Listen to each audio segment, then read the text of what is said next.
There was a time back in the day when Nintendo brand games appeared on non-Nintendo game consoles like the Atari 2600 and ColecoVision. This is Donkey Kong from Nintendo for the IntelliVision, released in 1982.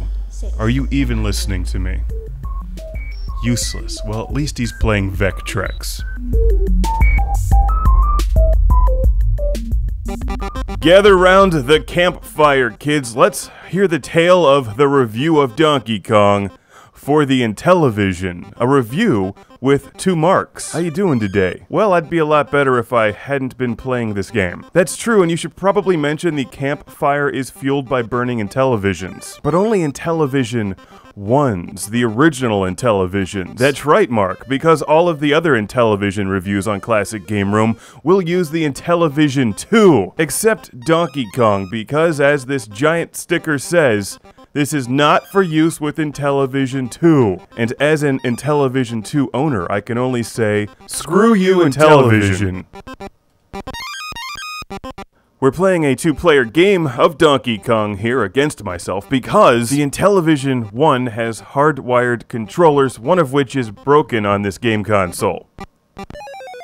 Of course, you were never any good at Donkey Kong to begin with. Controller 2, which is the one I'm using, works better. Better than what? Awkward silence. I don't have a response for that one. There's a lot of great IntelliVision games out there.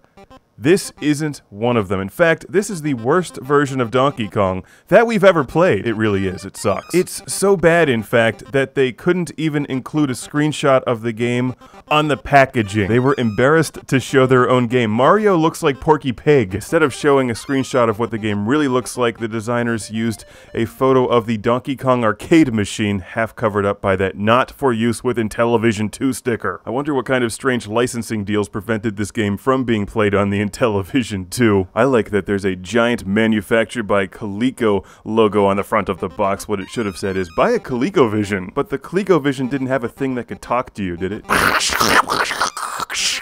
Were you making that sound with your mouth, or did you record that from the IntelliVision voice module? It's a secret I'll never tell. To be honest, this game is better on the Atari 2600 for the sole reason that the controls are better. The IntelliVision controller is awful. It makes the Atari 5200 controller look like the AMC Gremlin.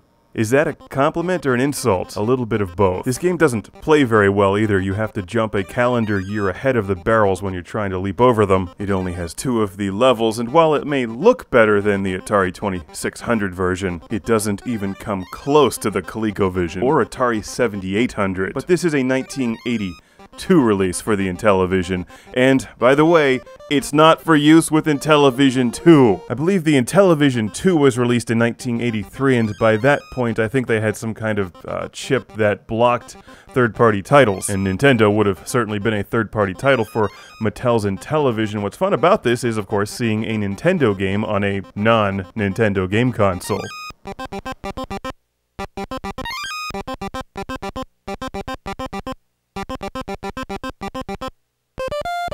Way to go, Porky. Finished the level.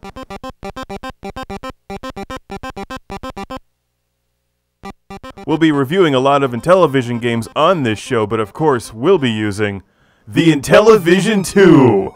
You should mention it took you a half hour to figure out why this game didn't work in your IntelliVision 2. I didn't read the box. I mean, who does? Come on. It's a big obnoxious sticker. How'd you miss it? You were there too and you didn't see it. I think there's only one way to settle this argument. That's right. It's time for a 2-player game of Black Hole Pinball, which also does not work on the IntelliVision 2.